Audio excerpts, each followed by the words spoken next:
নমস্কার। আমার চ্যানেল লাইভে সকলকে আরও একবার স্বাগতম। আর আমি আপনাদের সাথে রয়েছি দিয়া। আর এই মুহূর্তে আজকের একটি বিশেষ অনুষ্ঠান নিয়ে আপনাদের সামনে হাজির হয়েছি। সকলকে আরও একবার বলতে চাই, ভালো আছেন তো? সুস্থ রয়েছেন তো? আর সেই সুস্থ ভালো থাকা সবকিছুই কিন্তু নির্ভর করছে শারীরিক এবং মানসিক দিকগুলো নিয়ে। মানসিক দিকের আগেও কিন্তু শারীরিক দিকটা অনেকটাই জরুরি। আর এই শারীরিক দিক ঠিক রাখতে কিন্তু অবশ্যই আমাদের দরকার নানান রকম শরীর চর্চা, সঙ্গে সপ্তাহে একদিন কিন্তু আমাদের বিভিন্ন রকম ডাক্তারের পরামর্শ কিন্তু নিতেই হয়। আর সেই চিকিৎসকের পরামর্শ নিতেই কিন্তু আজ আমরা একটি লাইভে আসলাম। আর সেখানে কিন্তু রয়েছেন আমাদের অ্যাপোলো ফার্মেসির একজন বিশিষ্ট চিকিৎসক, ডক্টর ভামসিদার রেড্ডি। ইনি কিন্তু রয়েছেন গ্যাস্ট্রোলজিক স্পেশালিস্ট, এছাড়াও রয়েছেন লিভার স্পেশালিস্ট। তার কাছ থেকে কিন্তু আজকে জেনে নিব আমাদের চলতি জীবনে চলতে গেলে যে লিভারের নানান রকম সমস্যা হচ্ছে, সেই লিভার সংক্রান্ত সমস্যা থেকে বাঁচতে কিংবা কিভাবে আমরা এই লিভার সমস্যা যাতে সারা জীবন না হয় সেই নানান রকম টোটকা কিন্তু জেনে নেব আজকে তার কাছ থেকে। नमस्ते डॉक्टर, आपको लाइव में सुस्वागतम। तो आज ये जो हम जो ये लाइव कर रहे हैं ये लीवर के ऊपर है। तो लीवर के ऊपर ये जो हमारे डिजीज होते हैं तो इसके बारे में आपको हम कुछ क्वेश्चन करेंगे। ठीक है, तो हमारा फर्स्ट क्वेश्चन है, what are the liver diseases you will come across in the clinic और हॉस्पिटल? मैं सबसे पहले मैं इंट्रोड्यूस कर लेता हूँ। मैं डॉक्टर वंशीधर रेड्डी हूँ। मैं अपोलो मेन हॉस्पिटल चेन्नई में काम करता हूँ। मैं consultant gastroenterology and hepatology Apollo main hospital में काम करता हूँ। मेरा स्पेशलिटीज होता है, मैं लिवर के ऊपर, पित्त डिसीज के ऊपर, पैंक्रियास एंड उसके साथ मैं गैस्ट्रिक समस्या भी मैं देखभाल करता हूँ। एंड आज मेरा पहले क्वेश्चन है आपका, क्या क्या लिवर डिजीज हमारा ओपीडी में एंड और हॉस्पिटल में क्या क्या देखते हैं। लिवर डिसीज बहुत सारी होता है, बट बिकॉज लिवर का सबसे महत्वपूर्ण ऑर्गन में बॉडी में इसका 500 के ऊपर फंक्शंस होता है। इस ऑर्गन को आपने देखभाल नहीं किया तो एक बार खराब हो गया तो आपको तो इरिवर्सिबल डैमेज हो जाता है। इसलिए इसको तो हमने मेनली प्रिवेंशन के थ्रू हमने जाना है। उसके बाद डिसीएस भी इनकेस आ गए तो हमने पहले ही आइडेंटिफाई किया तो आपको बीमारी के लिए भी इलाज भी हो सकता है। पहले नॉर्मल लिवर डिजीज हमको 3-4 रूप में हमको होता है। जनरली ये होता है अल्कोहल की वजह से होता है पहली हमारे इंडिया में। सेकंड होता है वायरल हेपेटाइटिस बोलते हैं इसको, हेपेटाइटिस बी, हेपेटाइटिस सी के कारण से होता है। तीसरी होता है अभी सबसे बढ़िया लोग को ये हो रहा है diabetes, BP, high cholesterol, females में तो पीसीओएस बोलते हैं, पीरियड्स का प्रॉब्लम होता है, थायराइड का प्रॉब्लम होता है। इन लोगों में सारे में फैटी लिवर का बीमारी ज़्यादा हो रहा है। इसको बोलते हैं non alcoholic fatty liver disease बोलते हैं। एंड चौथी होते हैं फीमेल्स में जनरली ऑटो इम्यून हेपेटाइटिस बोलते हैं, वो हमारा इम्यूनिटी हमारे लिवर सेल्स के ऊपर ही काम करते हैं। एंड फिफ्थ होता है बच्चों में होता है वो पीडियाट्रिक डिसीज बोलते हैं। ये होता है बेसिकली जेनेटिक भी हो सकता है, और पीडियाट्रिक्स में भी बेसिकली अभी पेशेंट्स बहुत मोटा भी हो रहा है, उसके लिए फैटी लिवर हो सकता है। वो आपको आगे आगे जाने के टाइम में ये क्या होते हैं, वो लिवर का बीमारी शुरुआत हो जाता है। ये 5 रूप में हमको लिवर का बीमारी हो सकता है। ये जो लीवर का बीमार होता है तो इसके लिए क्या क्या सिम्टम्स हमको दिखने लगता है? तो लिवर का सिम्टम्स आपको बहुत नॉन स्पेसिफिक से स्टार्ट होता है, उसके बाद स्पेसिफिक सिम्टम्स शुरुआत होता है। इसलिए हम तो बहुत नॉन स्पेसिफिक सिम्टम्स में होने के टाइम में हमने थोड़ा टेस्ट, ब्लड टेस्ट और अल्ट्रासाउंड ऐसे किया तो हमको पहली बार ही हमको मिल जाता है बेसिकली लिवर के प्रॉब्लम। हमें पहले ही हम डायग्नोस कर सकते हैं, उसके बाद ट्रीटमेंट भी हो सकता है आगे में नहीं जाने के लिए। जनरली सिम्टम्स ऐसे होते हैं, पेशेंट्स को लाइक थकावट बहुत हो जाता है, पेशेंट्स को लाइक वो खाने के मन नहीं लगता है, ईजी फेटिगेबिलिटी बोलते हैं। बेसिकली थोड़ा भी काम किया तो बेसिकली मेरे को मन नहीं लगता है आगे का काम करने के लिए। ये बहुत पेट में तो बस ऐसे बोल नहीं सकते, पेन को थोड़ा राइट साइड अपर एब्डोमेन में होता है, बट वो पेशेंट भी थोड़ा एक्सप्लेन नहीं कर सकते, थोड़ा चुपके पेन होता है ऐसे ही बोलते हैं। एंड हम तो वो लाइट ले सकते हैं, बेसिकली वो कुछ नहीं है बाद में देखेंगे ऐसे होते हैं। वैसे ऐसे पेशेंट्स को भी लिवर का प्रॉब्लम्स हो सकता है। तीसरी होता है पेशेंट को सिम्टम्स मैनिफेस्ट होता है, वो बीमारी होने के बाद मैनिफेस्ट होने सिम्टम कुछ होता है, वो है पेशेंट को इचिंग होना है। इचिंग का मतलब बेसिकली चुलकनी होता है, एंड सेकंड होता है पेशेंट को जॉन्डिस आता है, वो आंखें में आपने मिरर में देख लिया तो बेसिकली आंखें हल्दी कलर में हो जाते हैं, और इसके पहले आपको पेशाब को भी पीला पीला आना शुरुआत होता है। एंड तीसरी होते हैं बहुत बीमारी हो गया, लिवर को पूरा तो खराब हो गया, उस पेशेंट में पेट में पानी आना शुरू होता है, एंड पैर में सूजन होना शुरुआत होता है। इस बीमारी को लिवर सिरोसिस बोलते हैं, ये इरिवर्सिबल डैमेज है। उसमें तो ये सारी मैंने बोला, पेट में पानी, पैर में सूजन होना, उसके बाद खून की उल्टी हो सकता है, और पायखाने में काला काला होना शुरुआत होता है। और कभी कभी बहुत एडवांस स्टेज में गए तो पेशेंट को थोड़ा pre coma and coma stage में भी जा सकते हैं। उसके बाद इलाज तो कुछ नहीं होते, बेसिकली लिवर को चेंज करना ही पड़ता है। सो इसके पहले हम तो ये सिम्टम्स को पहले डायग्नोस किया तो उसको इलाज कर सकते हैं। मेरा third question, how will we prevent this problem? So आप देख ले तो ना, हमारे इंडिया में 40 मिलियन का पीपल लिवर डिसीज के ऊपर ये हो रहा है, बेसिकली पेशेंट्स में हो रहा है। सो सारी को प्रिवेंट करना है तो एटलीस्ट हमको पहले भी आपने नहाने के लिए हमने ट्राई किया, तो basically prevention is better than cure बोलते हैं। इसलिए तो हम तो लाइक 5 मेजर्स हमने लेना पड़ेगा। पहले होता है बैलेंस्ड डाइट लेना है, इसमें तो होता है 60% कार्बोहाइड्रेट्स, 15 to 20% ऑफ फैट्स, उसके साथ अबाउट 20 to 25% ऑफ प्रोटीन लेना है, एंड इसको बैलेंस्ड डाइट बोलते हैं। ऐसे नहीं, अभी आज का ज़माने में क्या हो रहा है, थोड़ा वेस्टर्न डाइट ज़्यादा हो गया, सो इसी कारण से एंड कोल्ड ड्रिंक्स, वो अल्कोहल का लाइफस्टाइल, वो सारी होने के कारण से बेसिकली ये डाइट पूरा तो अनबैलेंस हो गया, इसलिए तो लोग को फैटी लिवर आ रहा है। And we have to prevent at this first stage में, हमें प्रिवेंट करना है। इसलिए तो पहले ही मैं बोलता हूँ कोई पेशेंट को बैलेंस्ड डाइट लेना है। सेकेंड होता है रेगुलर एक्सरसाइज करना है। रेगुलर एक्सरसाइज का मतलब है बेसिकली हर दिन में एटलीस्ट 40 मिनट्स एक्सरसाइज करना पड़ेगा। सो एटलीस्ट हफ्ते में एटलीस्ट गाइडलाइंस के हिसाब से 150 मिनट। देन सवाल उठता है, सो क्या क्या एक्सरसाइज करना है। एक्सरसाइज को कोई भी एक्सरसाइज, आपने तो वॉकिंग कर सकते हैं, रनिंग कर सकते हैं, जिम में ज्वाइन कर सकते हैं, साइकिलिंग कर सकते हैं, बट आपको तो अंदर का कैलोरीज बर्न करना है, यही मतलब है बेसिकली इसका। सो तीसरी होता है ब्लड टेस्ट में हम लोग हेल्थ चेकअप करते हैं। इसमें जनरली हमारा हीमोग्लोबिन चेक करते हैं, हम किडनी का फंक्शन टेस्ट करते हैं, एक थोड़ा अल्ट्रासाउंड करते हैं, बस इतना ही करते हैं। लोग तो लिवर को थोड़ा सबसे लास्ट में रखते हैं बेसिकली, इसलिए तो लिवर का डिसीज भी ज़्यादा हो रहा है। सो इसमें आपने हेल्थ चेकअप हर साल में ऐसे करते हैं, उसमें जस्ट आपने तो 2-3 टेस्ट एक्स्ट्रा ऐड करने हैं, ऐसे liver function test, hepatitis B, hepatitis C and ultrasound. ये छोटा टेस्ट में आपको एटलीस्ट आपको लिवर के हेल्थ के ऊपर आपको पता हो जाएगा। फोर्थ होता है basically alcohol. Alcohol as a doctor मैं तो नहीं पीने के लिए बोलते हैं, बट कुछ लोगों को ये पता होना बिकॉज ऑफ द लाइफस्टाइल के हिसाब से और उनका ऑक्यूपेशन के हिसाब से उन लोगों को ये पता होना है basically what is the safe limit of alcohol. Safe limit of alcohol होता है एक हफ्ते में बेसिकली आपने 140 to 180 ml तक आपने ज़्यादा नहीं पी सकते।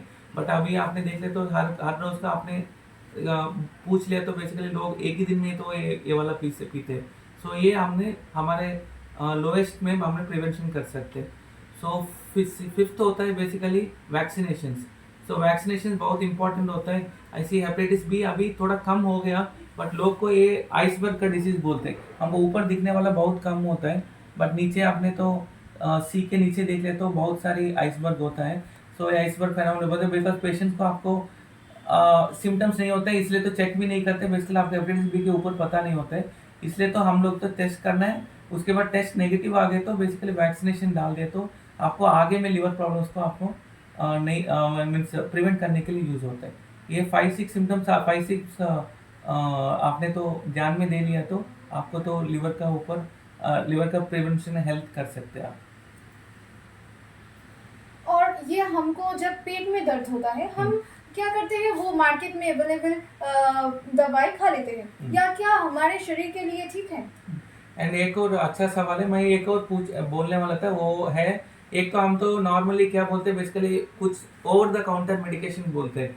सो डॉक्टर के बिना दिखा के बेसिकली फार्मासिस्ट के पास जाके मेरे को ये दवा दे दो बोल देते हैं, बेसिकली दवा देते हैं। बेसिकली ये मैंने बोले पहले ही लिवर का सिम्टम्स ऐसे होते हैं, नॉन स्पेसिफिक होता है।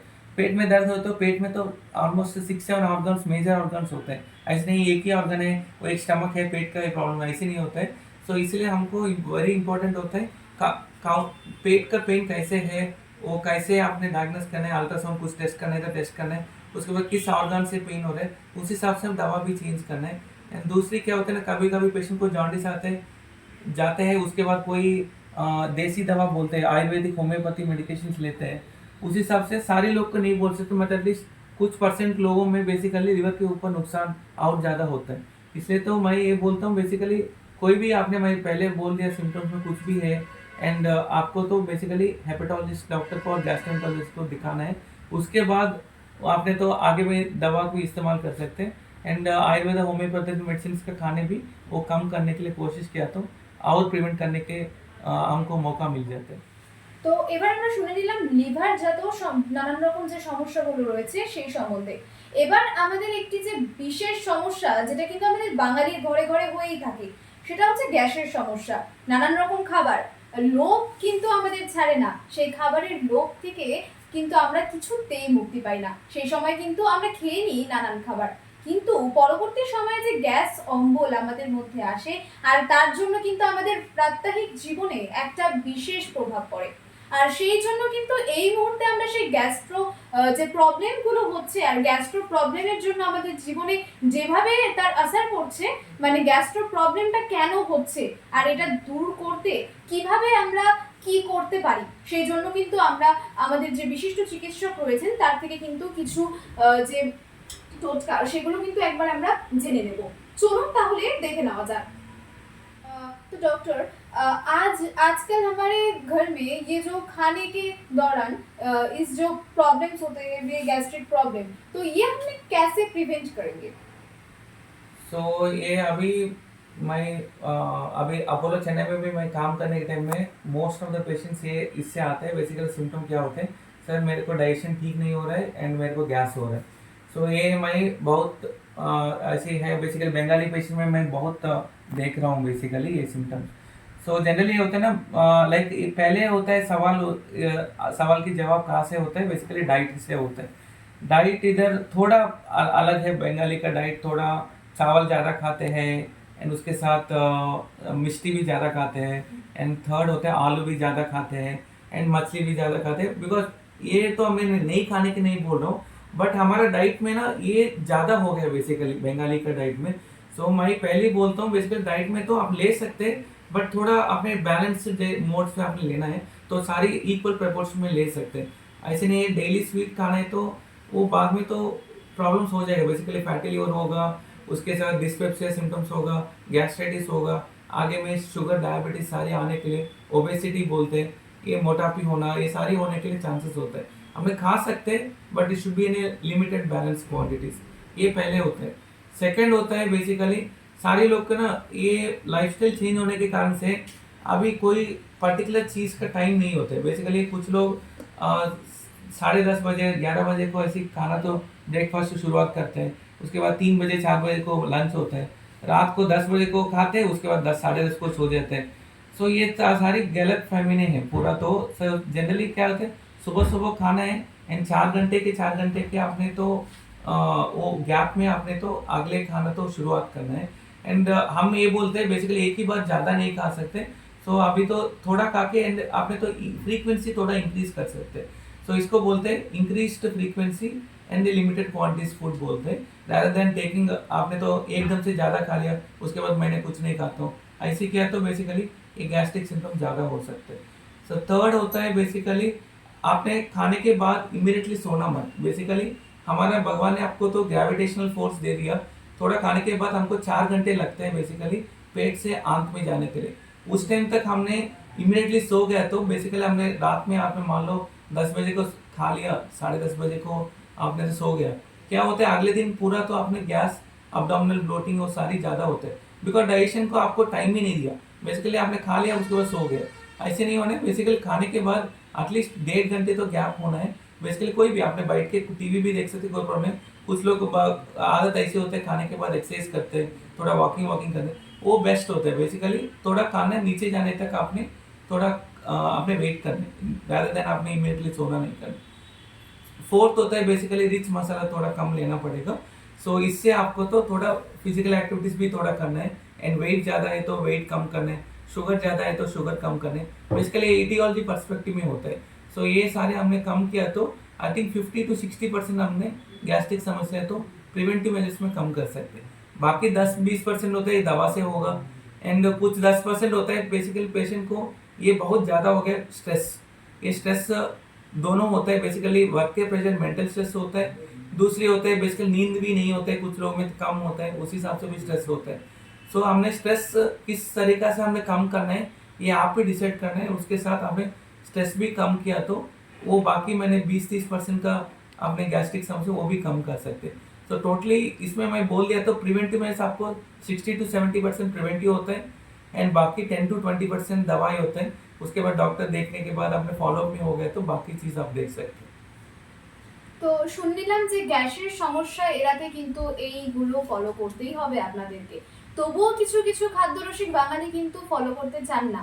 কিছু কিছু সময় কিন্তু এরকম হয়েই যায়, সকলের সাথে এরকম একটা হয়েই যায় যে বেশি খাওয়ার কারণে এবং একটা ডায়েট চার্ট ফলো না করার কারণে কিন্তু এরকম হয়েই যায়। তো তার জন্য একটা উপায় আমরা কিন্তু শুনে নেব।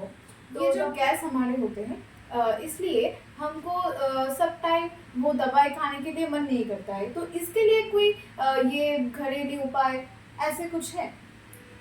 सर वो तो कर सकते हैं बेसिकली इसको भी हम लोग टाइम देना पड़ेगा। ऐसे नहीं है आपने तो घर के वो अब बनाए वो मेडिसिन वो सब करके उसके प्रॉब्लम क्या होता है ना, बेसिकली हमको कुछ सिम्टम्स आपने लिवर का मैं पहले कैसे बोल दिया, कुछ एसिम्टोमेटिक स्टेज में हो सकता है, उसके बाद वो सिम्टोमेटिक स्टेज में होके उसके बाद कुछ बीमारी, कुछ ट्यूमर दिखा सकते हैं, कुछ बड़ा अल्सर भी हो सकता है एंडोस्कोपी करने के बाद। इसलिए तो कुछ भी समस्या है तो पहले थोड़ा दिन देख सकते हैं बेसिकली व्हाटएवर घर के हिसाब से वो कोई प्रिवेंटिव मेजर्स के हिसाब से। उसके बाद आपने ज़्यादा दिन लगे ये सिम्टम्स हो गए तो डॉक्टर आपने तो उम्र ज़्यादा है, 50 साल की उम्र ज़्यादा है एंड बाकी कोमॉर्बिडिटीज बोलते हैं, इसका मतलब डायबिटीज़, बीपी, ये सारी पेशेंट और वेट लॉस हो रहा है, वार्निंग सिम्टम्स बोलते हैं बेसिकली। इसके साथ आपको तो पायखाने में स्टूल्स में ब्लड होना है और आपको तो वेट लॉस हो रहा है या अनइंटेंशनल वेट लॉस बोलते हैं इसको, एटलीस्ट आई थिंक 5 से 10 किलो कम होना वेरी शॉर्ट टाइम में। और तीसरी होता है बेसिकली भूख बिल्कुल कम हो गया। ये वाला पेशेंट थोड़ा आपने वार्निंग सिम्टम्स सोच के ये तो इमीडिएटली जल्दी लेने नहीं है तो थोड़ा टाइम वेट कर सकते हैं। उसके बाद आपने तो ठीक नहीं हुआ तो हमने तो पहले दवा से हमने ट्राई करेंगे, दवा से भी नहीं ठीक हो गया तो बेसिकली हम तो बाद में एंडोस्कोपी वो सारी करना पड़ेगी।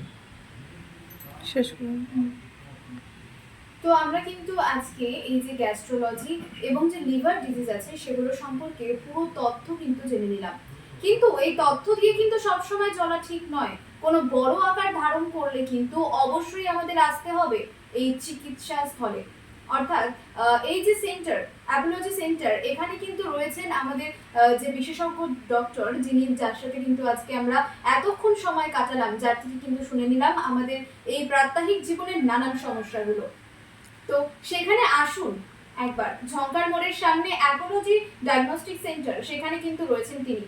আর আমাদের যে এই যে লাইভ চলছে সেখানে কিন্তু তার উপরে কিন্তু দেওয়া আছে এখানকার যে কন্ট্যাক্ট নাম্বার, একবার কন্ট্যাক্ট নাম্বারে কল করে শুনে নিতে পারেন এবং সরাসরি কিন্তু চলে আসতে পারেন এখানে। এই যে এতক্ষণ আমরা লাইভ করলাম এখান থেকে কিন্তু জেনে নিলাম এই যে লিভার জাত যে কোনো সমস্যা, এছাড়াও কিন্তু যে আমাদের প্রত্যেকেরই একটা গ্যাস্ট্রো সমস্যা হয়েই থাকে, তো সেই সমস্যাগুলির সমাধানের চাবিকাঠি কিন্তু আমরা কিন্তু জেনে নিলাম। আর এই যে নানান সমস্যাগুলো হচ্ছে, কেন হচ্ছে, কিভাবে দূর করব, সমস্ত বিষয় কিন্তু আজকে আমরা ক্লিয়ার হয়ে নিলাম। কিন্তু এই সমস্যাগুলো যখন একটু বড় আকার ধারণ করবে তখন কি আপনি বাড়িতে বসে থাকবেন? অবশ্যই না, তখন কিন্তু আপনাকে বেরোতেই হবে, তখন কিন্তু চটপট চলে আসবেন কোনো চিকিৎসক স্থলে। আর সেই চিকিৎসক স্থলের একটি বিশেষ স্বনামধন্য একটি চিকিৎসক স্থল আমরা আপনাদের সাজেস্ট করছি। অবশ্যই আসুন ঝঙ্কার মোড়ের সামনে নবজীবন ফার্মেসি, সেখানে আসুন। আর আমি যে ডক্টর বাবুর সাথে কথা বললাম, আপনি একবার আপনার ইন্ট্রোটা দিয়ে দিন। मैं डॉक्टर वंशीधर रेड्डी हूँ। मैं अपोलो चेन्नई हॉस्पिटल्स में मैं काम करता हूँ एंड मैं कंसल्टेंट हेपेटोलॉजिस्ट एंड गैस्ट्रोएंटरोलॉजिस्ट हूँ। सो मैं अभी नॉर्थ बंगाल के लोगों के लिए उपलब्ध के लिए मैं अभी इस महीने से मैंने शुरुआत कर दिया, सिलीगुड़ी अपोलो क्लिनिक में बैठना शुरुआत किया एंड अभी हर महीने मैं आता हूँ इधर एंड डेट्स आपने मैं एक नंबर बोल देता हूँ उससे हिसाब से आपने कांटेक्ट कर सकते हैं। एंड मेरा विभाग में क्या क्या सिम्टम्स होते हैं, मेनली लिवर का समस्या होता है, कोई भी समस्या लाइक फैटी लिवर हो सकता है, हेपेटाइटिस बी हेपेटाइटिस सी करते हैं, अल्कोहल का बारे में तो आपने जानकारी सोचना है और लिवर कैंसर्स होता है इस एंड गाल ब्लैडर का समस्या और पैंक्रियास की समस्या और गैस्ट्रिक समस्या और पाइल्स और हेमोरॉइड्स बोलते हैं। ये सारी समस्या के ऊपर आपको तो कोई भी सिम्टम्स है और जानकारी और आगे तो करने के लिए ये आपने यूटिलाइज कर सकते हैं हमारा सर्विसेज। एंड मैं हर महीने इधर आता हूँ। मैंने ऊपर बोल दिया, कोई भी सिम्टम का आपको जानकारी के लिए और दिखाने के लिए हमको आपका कॉन्टैक्ट एक वन स्टॉप कॉन्टैक्ट होता है 9932688909। ये नंबर में अपोलो क्लिनिक होता है सिलीगुड़ी में, इसमें कांटेक्ट कर सकते हैं। एंड मेरा सर्विसेज आप हर महीने में यूटिलाइज कर सकते हैं। एंड इसमें तो कुछ निकल गया और कुछ बड़ा बीमार निकल गया तो हमारा अपोलो मेन हॉस्पिटल चेन्नई में आ सकते हैं। उधर आपको तो एक वन स्टॉप सॉल्यूशन मिल जाता है बेसिकली सारी बीमारी के लिए एंड मेरा विभाग में। एंड उधर हम मिलेंगे। Thank you. হ্যাঁ, তাহলে আমরা শুনে নিলাম যে নানান রকম সমস্যা হলে কিন্তু আপনারা চলে আসতে পারেন এই যে ঝংকার মোড়ে যে ফার্মেসি রয়েছে নবজীবন ফার্মেসি। আর কন্ট্যাক্ট নাম্বার ডক্টর বাবু নিজেই কিন্তু আপনাদের বলে দিলেন, সঙ্গে কিন্তু আমরাও দিয়ে দিয়েছি আমাদের চলতি প্যানেলে, সেখানে দেখে কিন্তু আপনারা অবশ্যই কন্ট্যাক্ট করে নিতে পারবেন। আর ডক্টর বাবু আপনাকে অনেক ধন্যবাদ, থ্যাংক Thank ইউ you, আজকে thank you, এই thank you. প্রোগ্রামকে নিয়ে। আর আপনাদেরও বলছি এভাবেই সাথে থাকবেন আর পাশে থাকবেন আর দেখতে থাকুন মাটির মানুষের মনের চ্যানেল আমার চ্যানেল। আজ এ পর্যন্তই, নমস্কার।